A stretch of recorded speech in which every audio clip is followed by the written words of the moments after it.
I am intentional, I am the sun, I am original, I am the one. I have a purpose for my existence. I will not stop till I reach my mission. I have ambition, I am consistent. People don't cross me without my permission. My journey is in no competition. I am grateful for all I've been given. I am unique, I am complete. I am everything that I wish to see. I can create my own reality. I am the best me that I can be. I am manifestation. I am present and patient. I am confident, I am opulent, I am destined for greatness. I am What's good, y'all? It's your girl Sheena D, aka Indigo Ayo Ra, and this is Str8 Outta Kemet. Founded in 2019, it was birthed underneath my publishing company, I in the Middle Publishing LLC, where the mission is raising frequencies one book at a time. Str8 Outta Kemet features greatness from our own melanated community of entrepreneurs, entertainers, authors, and social influencers. Its mission is lifting up our people one broadcast at a time. Str8 Outta Kemet has been rebirthed and will continue in the legacy of uplifting our people by utilizing its platform to promote their greatness. We are available on all listening platforms. Happy Wednesday, y'all. Happy Wednesday. I do trust that your Wednesday is going well and filled with all abundance. I trust that you are able and have been able to accomplish all of the things that you need to have accomplished thus far. I trust that you all have made your task list for the day, for the week, and that you are checking off the things on a continuous basis. Tonight, y'all, we have another very special guest on the show. This guest is from out of the DMV area. He goes by Jarrell Tha Griot. So Jarrell, I had the absolute pleasure of meeting him as he auditioned for our upcoming stage play Crucified, and he was cast as the role of Akashi. And when I tell y'all, he got that voice, the voice in my head that I wrote his particular part about is like down to the T. I'm telling you, it is down to the T. And this is the first time that he's acting, and he is doing an absolute fabulous job. Anyway, so I heard that Jarrell had like all these great things happening. You know, I seen his Instagram. A good friend told me about all the things that he do. So I was like, man, I gotta get him up on the Str8 Outta Kemet podcast to go ahead and promote what it is that he do, because you know that's how we do it. We promote the greatness of our melanated people. So listen, without further ado, we're gonna go ahead and hop on into this episode. Hailing from PG County, born and bred, Jarrell Tha Griot uses his artistry to emphasize the importance of embracing and diving deep into the figurative pages of our own stories. As an MC, Jarrell has performed in numerous showcases and competitions up and down the East Coast. As an educator, Jarrell dedicates his time, work, to elementary education in DC and program coordinating and instructing in collaborations with arts nonprofit. As an entrepreneur, Jarrell is the founder of Tha Griotsphere, a multifaceted organization that combines his love for the arts of storytelling, teaching, and media to facilitate programs and workshops, both in person and virtually. Tha Griotsphere produces commissions and in-house projects and collaborates with numerous of organizations. I told y'all he amazing, y'all. All right, and without further ado, we have Jarrell Griot from Tha Griotsphere Productions. Yes. Jarrell Tha Yes. Griot. Yes, ma'am. What's going on with you? Thank you so much for being able to tune in with us on the Str8 Outta Kemet podcast. Absolutely. Happy to be here. Yes, definitely happy to have you up in the building. So just a little backstory, the way that I know Jarrell is that he is a star. Wow. basically, or first and foremost, he is a star, and he's also a star in our production coming up called Crucified. Facts. So Facts. the more I've learned about Jarrell, I see that he has so many great things going on. So I was like, I gotta get you on the Str8 Outta Kemet podcast, just to shine your light amongst the world. Amen to that. I'll take it. And first of all, it's dope that you are writer, producer, director of an awesome play that we about to put together, or that we are putting together. And I appreciate the opportunity to give me my stage play debut as a grown person. So I'm definitely thankful for that. So I'm happy that we connected and all that good stuff. So shout out to y'all. Absolutely. Thank you so much. It's Absolutely. definitely an honor to meet others who are just as motivated and happy, for life, to get things happening and moving. It's always a pleasure to meet people who are with that same energy. I love it. Absolutely. So we love to ask questions here, icebreakers, just to give the audience a little bit about you. Okay. So let's see, we'll just hop right on into it. What is one thing that you want to do before you leave this planet that you have never, ever done? Wow. One thing that I definitely want to do for sure is I want to produce I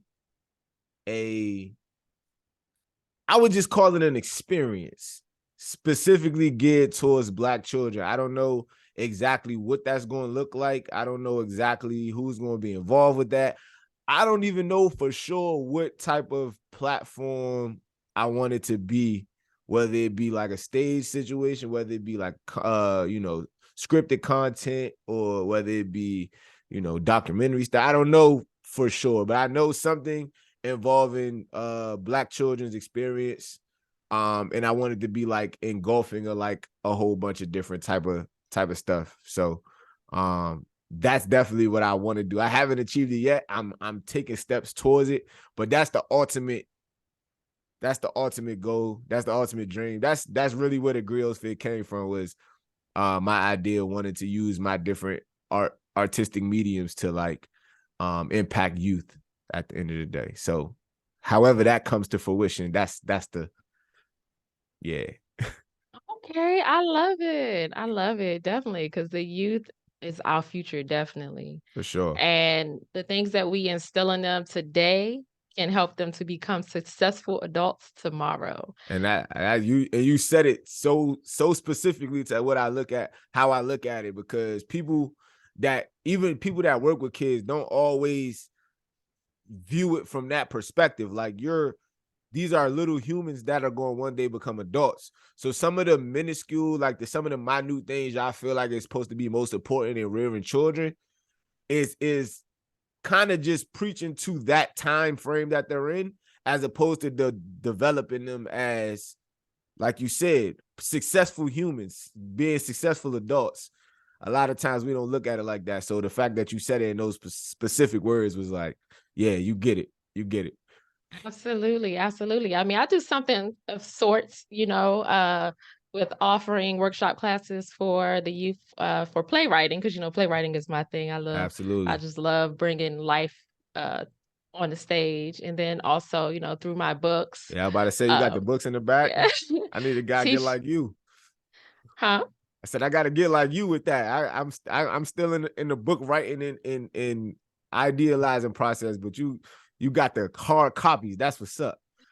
Well, I can definitely assist you with that. Str8 Outta Kemet was originally founded underneath my publishing company, I in the Middle Publishings. That's dope. Where the mission is raising frequencies one book at a time. Okay. And we more so have focused on, just children in general, like teaching them about their cells, their DNA, their energy, the chakras, and how your hair is connected to your central nervous system. Just all the things that they haven't learned in a public school system, so to speak.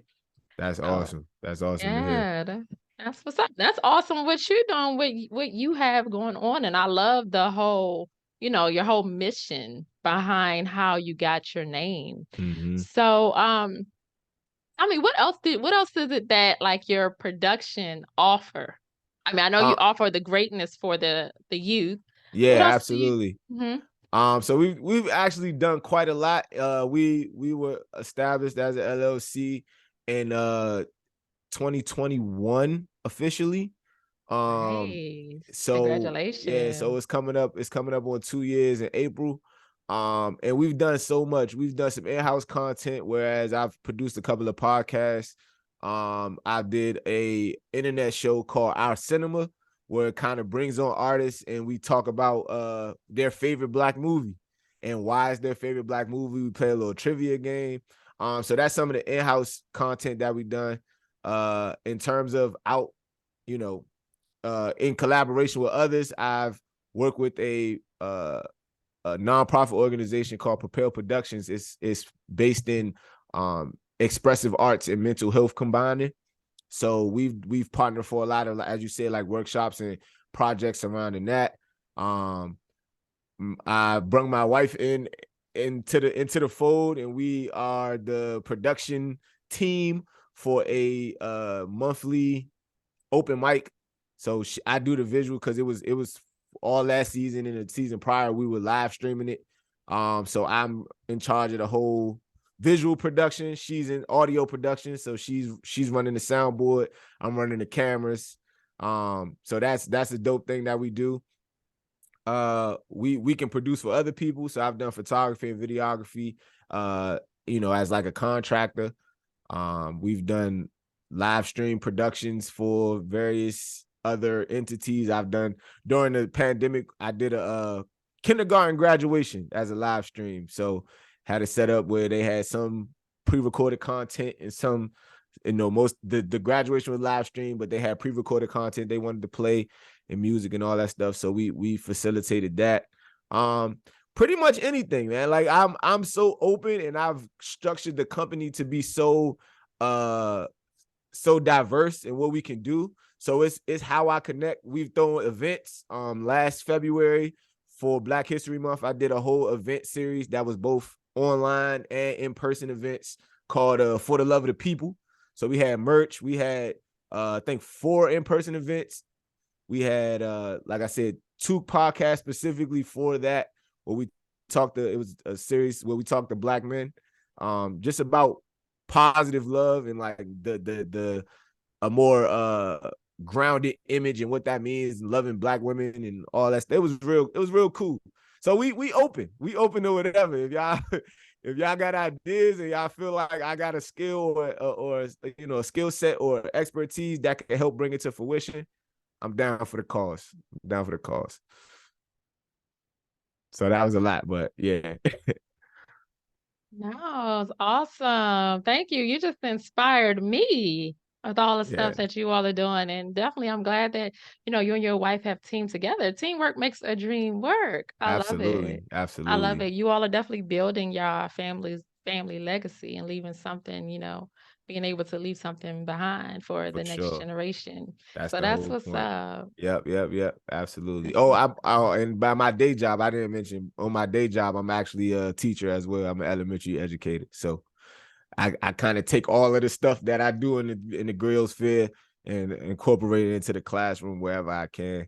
Um, you know, so in addition, my bad. So yeah. That's what's up. Yeah. So you're just giving back to the community all the way around, 24/7. Yeah, purpose work, man. Purpose work over profit work. That's how I look at it. Cause money gonna come and go. And when you real passionate about something, the money gonna come. It's how it comes and the integrity that you gotta have when it does come, the integrity you gotta have to ensure it's coming from the right places. But if you moving in purpose, man, everything else gonna fall into play, man. That's like my motto. Oh, I love it. I'm about to post it on Facebook. Thank you. Yeah. It's called the equation. Passion plus purpose equals prosperity. That's what I live by. I love it. I Yeah. love it. Passion plus purpose equals prosperity. I love it. Wow, you just gave us a whole lot, but I love everything that it is that you are doing. And my good homegirl, and it's funny you've done things with Propel Propel Productions. I wonder if we've seen each other there before. Maybe not. I did a vending event with them one time. Was that what was that, the Art Hills Festival? I ain't gonna lie to you, I don't remember. Yeah. But probably if it was in the last couple of years, most likely we've probably crossed paths before, because we was like heavily collabing with a lot of stuff we was doing for a period of time. So we might have definitely crossed paths before if you ever worked with them. Cause that's how Sean Gay and Lauren, who is the director of Propel Production, that's how they met, because me and Sean Gay met at Creative Works. So yeah. Right. Yeah. Okay. And the way that I know Sean Gay is because she was in our 2018 production. Oh, It's that's called Make a dope. Change to Keep Some Change. Yeah. That's She played dope. the character Dejanay. Okay, so that's what I'm saying. Like pulling strings and like getting people connected, bro. That's the best way to go. That's the best way to go, because you never know who they know. You never know what their network look like, and combining networks is how we grow, man, for sure.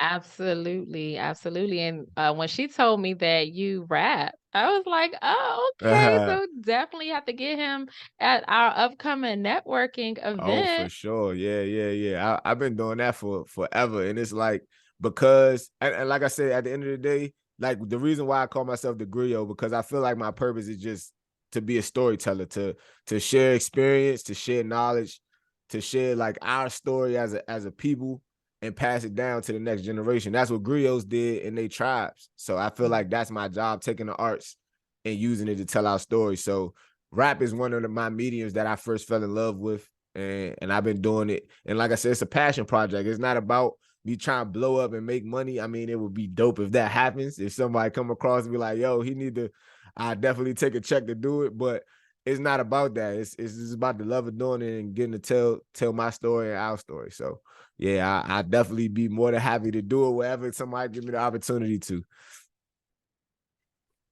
Absolutely. And I had came across, I think it was like one of your stories where you were on there rapping. It may have been from like a few years back though, but I was like, okay, Yeah, I do a I little see it. something. And I like the positivity that you have behind, the things Yeah, that you rap about. yeah. That's what's up. So when would you say that you first became inspired? I know you said that rap is something that you've always kind of did, but like, where do you feel like you like first became inspired? Um, I can give you the abstract answer, which is like my dad specifically, um, from the DC area. He's been a DC native, so all that comes with that. But he gave me my first essence of hip hop. You know what I'm saying? Not just as the rap, but the whole culture itself.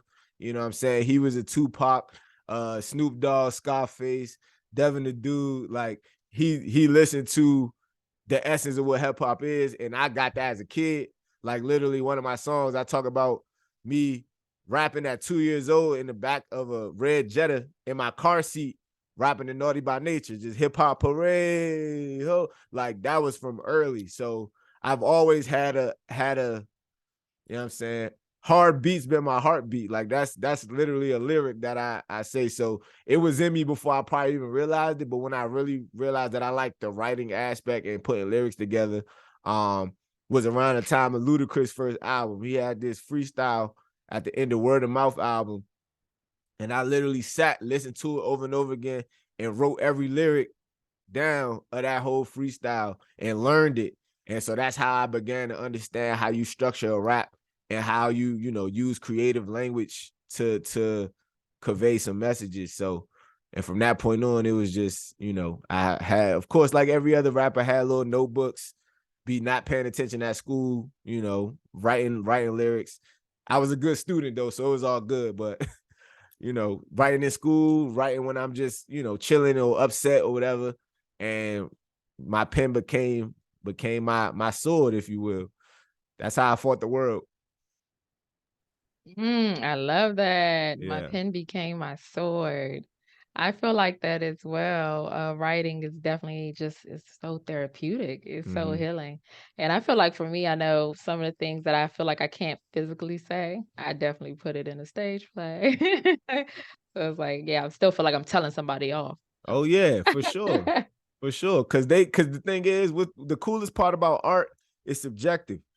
So you may be putting a certain emotion into it to get it off your chest, but somebody may listen to them same exact words and take it a different way that helps them or helps them, triggers them, makes them think about certain things in a different capacity than what you put it out. So I think that's the coolest part. It's the way that humans connect through this creative process. Like, and everybody can get something different from the exact same thing. Everybody pay attention to something different from the exact same thing. So it's a vibe for sure. I love being a creative.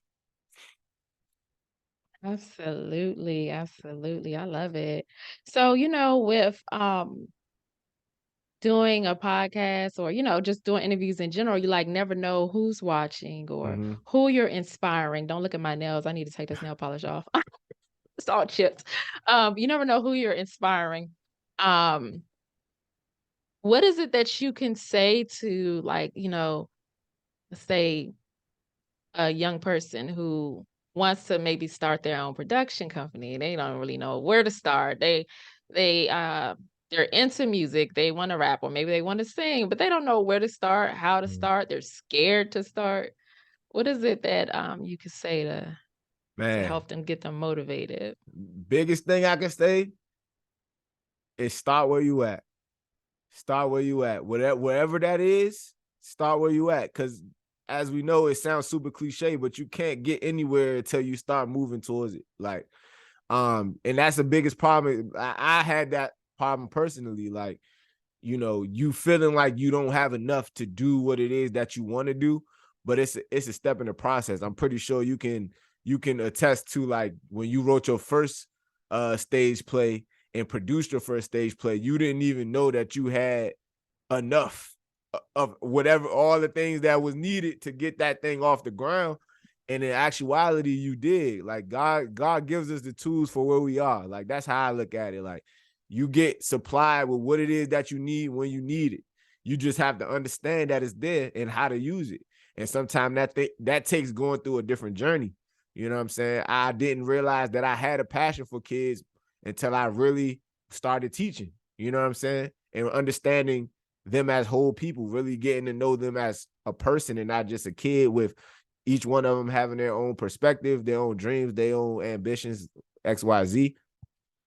I had to learn that in order to do the next step in my process. But if I tried to, circumvent that particular obstacle or that particular journey, that particular process, I wouldn't have got the tool that I needed to do my next thing. If I didn't start rapping and going to the studio, I didn't know that I could get my own equipment and record myself. So, it's all about intentionally taking steps and hitting the process how you're supposed to hit it. Like, people try to skip a lot of steps and not realizing that the things that I need coincide with my journey. And if you skip a step in the journey, you may miss what it is that you need for that next step. And then you will have to go back and start over. But if you'd have walked through the process, took time and did what you were supposed to do, you'd have got that tool. And when you got to that step where you needed it, you'd have had it and knew how to use it. So my thing is, start where you at and intentionally walk your path.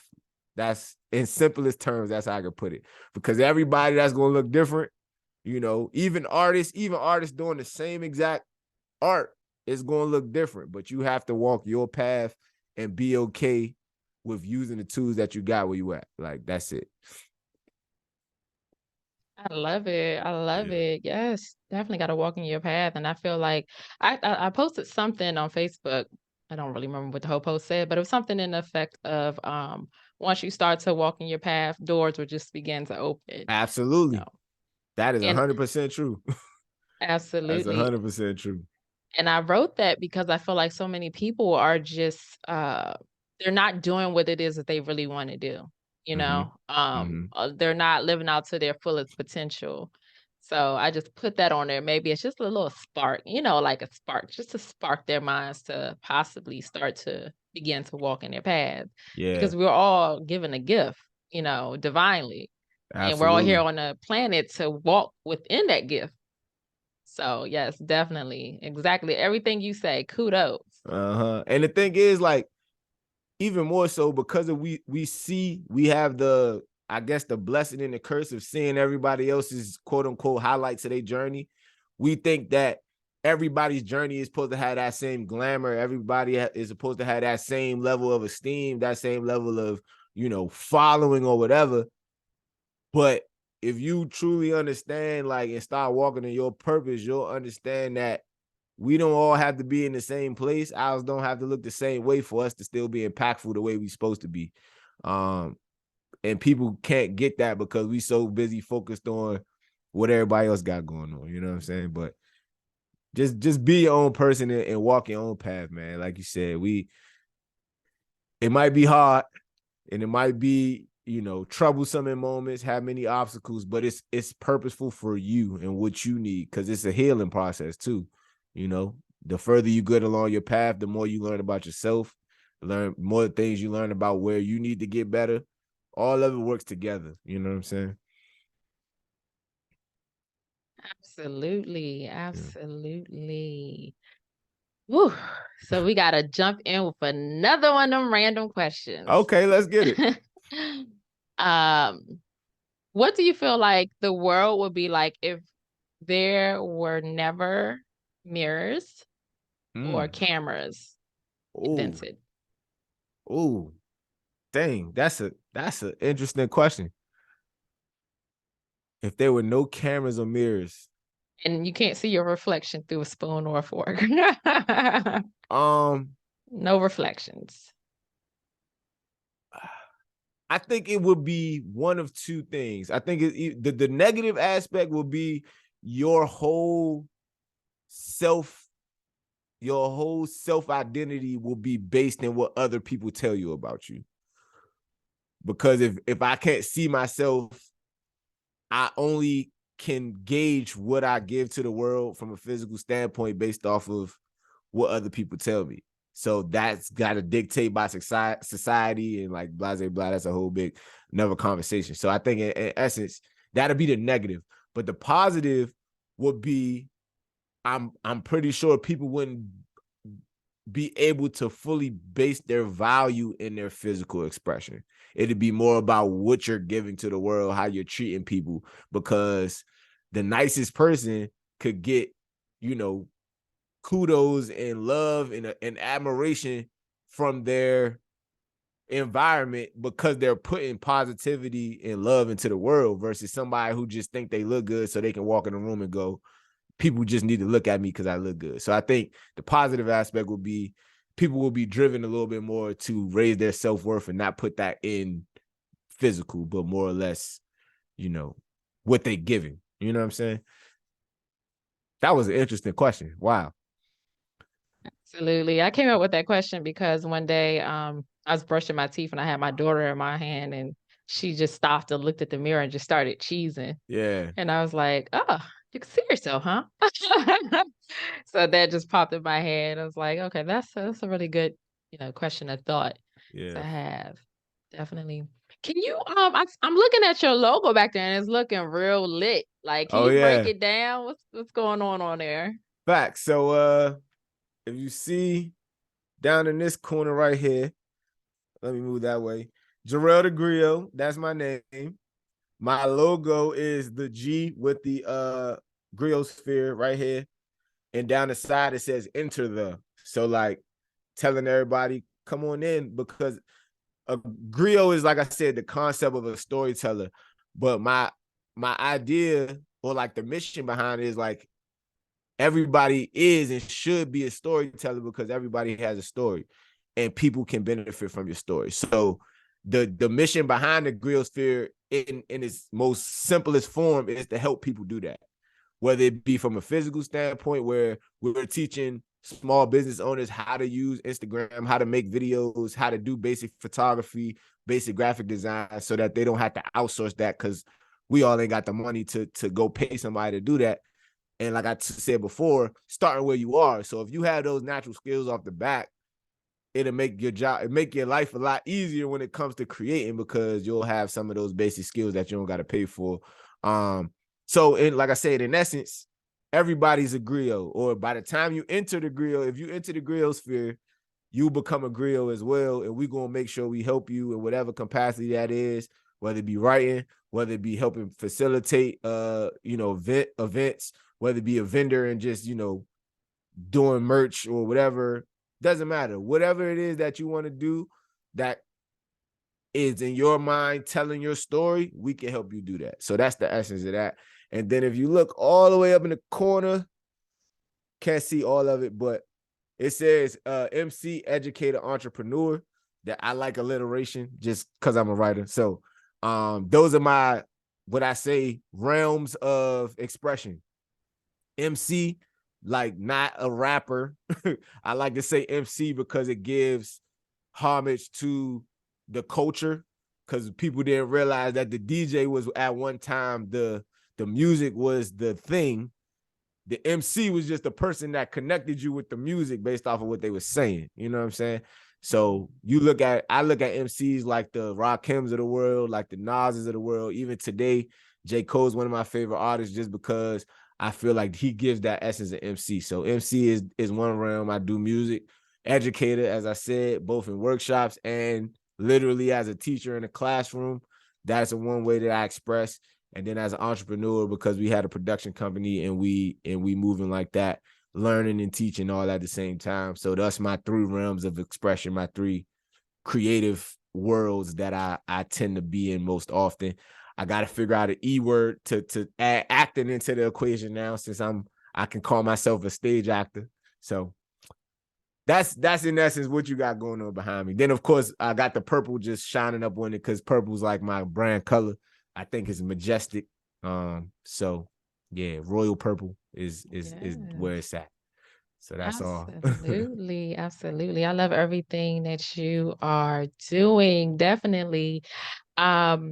Real quick, give the audience all your information, where they can find you at, all that good stuff. Absolutely. So the website is up. It's under construction right now. I'm updating some things, and that's gonna be over the next couple of weeks to months. But you can check out some of the old things that I've done on my website.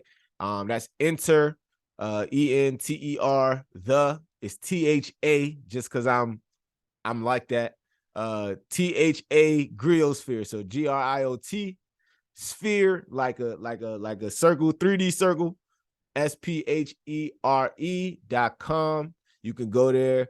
A lot of stuff can be found on my Instagram at Jarrell, JARRELL, the THA Griot. And if you go to that page, you'll get linked to my other page, Into the Griotsphere, as well as the show that I talked about, the Our Cinema show, which is coming back with a new season this summer. Where we're gonna have some new artists, some new entrepreneurs, and some new movies to talk about. So that's also linked to my page. We got merch, we got music, all that stuff is on my Instagram. So if you just click the link in my bio, it'll get you linked into everything else. And yeah, come holler at me. We always ready to collab, as I said before. So whatever ideas you got, if you see that I got something that can add to it, we can talk about it and let's get it going, because we ain't got no time to waste, man. All right. Now, I know y'all heard all that greatness. I know there's a few things that I would love for us to be able to collab on. I might definitely hit you up about that. We could talk about it. Let me know, man. I'm always ready. Always ready. Definitely. So y'all definitely get at this brother here. Came in and brought all this great energy and motivation, inspiration. So y'all make sure y'all get at him, and all his information will be down below in the description box. Thank you again for tuning into another episode of Str8 Outta Kemet. Jarrell, thank you so much for being able to come on the platform and shine your light. Thank you. Thank you so much for having me. Much appreciated. Peace. A once tight-knit family bond. Damn it, Tito, didn't I tell you that I'm vacationing? I am retiring, which means all prior duties have been relinquished. You still the same. Wake up fussing. I just come over for a little while. I ain't trying to stay in this roach motel. I still can't figure out how you gonna do that.